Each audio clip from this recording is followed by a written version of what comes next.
बाबा साहेब का मिशन।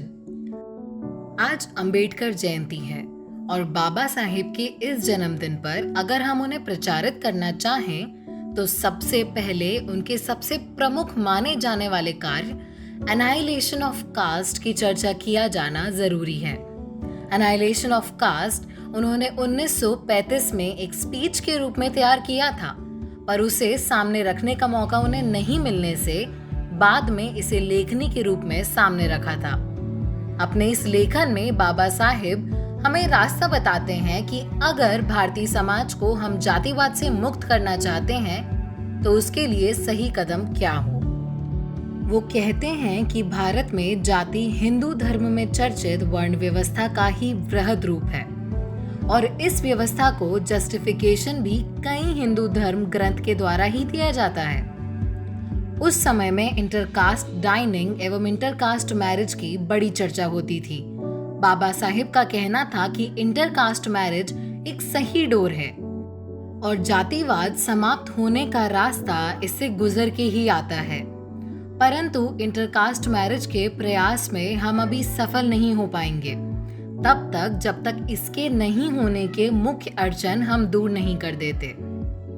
बाबा साहेब का कहना था कि हिंदू धर्म में जातिवाद के जस्टिफिकेशन की वजह से सभी हिंदू इसका पालन करते हैं और जब तक हम इस चीज को नहीं बदलते भारत में सकारात्मक बदलाव संभव नहीं है।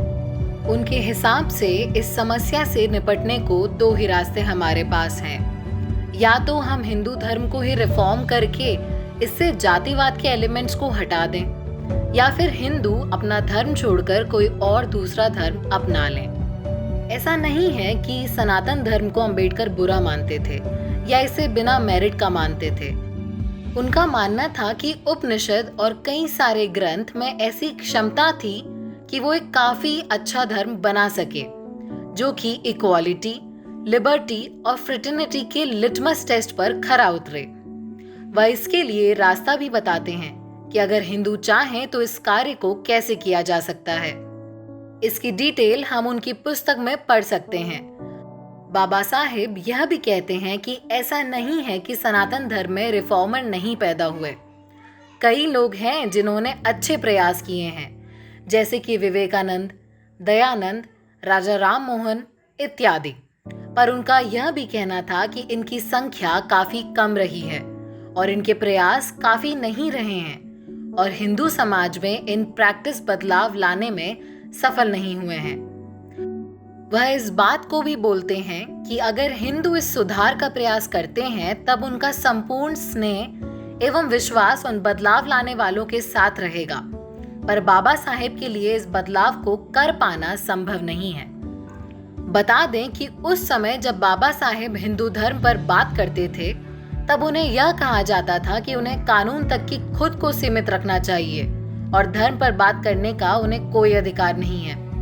बता दें कि बाबा साहेब अछूत कहे जाने वाले लोगों को हिंदू समाज का हिस्सा नहीं मानते थे और कहते थे कि हिंदू के अंदर बदलाव सिर्फ हिंदू ही कर सकते हैं। हिंदुओं के द्वारा प्रताड़ित अछूत करार दिए जाने वाले लोग नहीं। इसके बावजूद जब भी बाबा साहेब हिंदू समाज के कार्यों का क्रिटिसिज्म करते थे तब उनकी बात में हिंदू समाज के अंदर बदलाव लाने का संकल्प साफ दिखाई देता था। वह एक पिता की तरह बात करते थे जो अपने बिगड़े संतानों को डांट पिलाकर उन्हें गलत रास्ते से सही रास्ते पर लाने को प्रेरित करता रहे।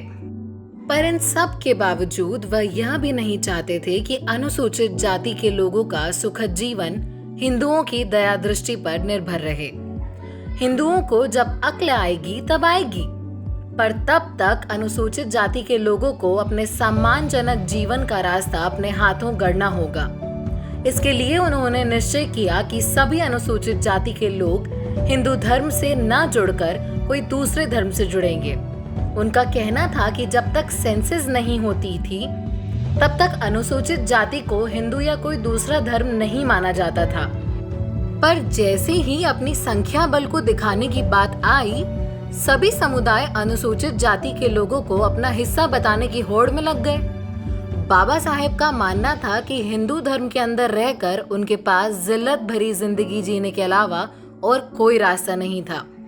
इसलिए अपने आत्मसम्मान के लिए वे कोई दूसरा रास्ता तलाशेंगे। बाबा साहेब ने उस वक्त सिख धर्म, इस्लाम, ईसाई धर्म को भी कंसिडर किया था, पर इन सब का हिस्सा बनने से भी समस्या उन्हें सुलझती नहीं दिखाई पड़ रही थी।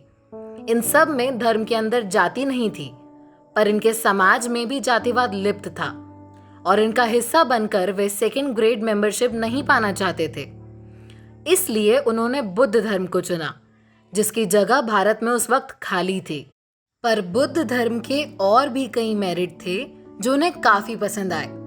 उनके विचार से सिर्फ बुद्ध धर्म ही आज के समय में लॉजिकल साइंटिफिक थिंकिंग के साथ ढल सकता है।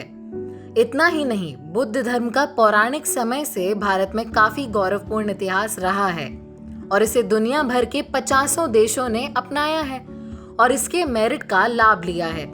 उनके हिसाब से दुनिया की समस्या का असली निदान कार्ल मार्क्स ने नहीं, बल्कि गौतम बुद्ध ने दिया था।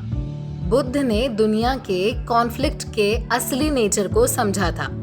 बाबा साहेब ने समाज में धर्म का क्या स्थान हो, किन सवालों का जवाब दें, यह सब पर भी वृहद विचार किया था। उनका मानना था कि धर्म इंसान को भगवान से जोड़ने को नहीं, बल्कि इंसान को इंसान से जोड़ने की शिक्षा देने वाला होना चाहिए।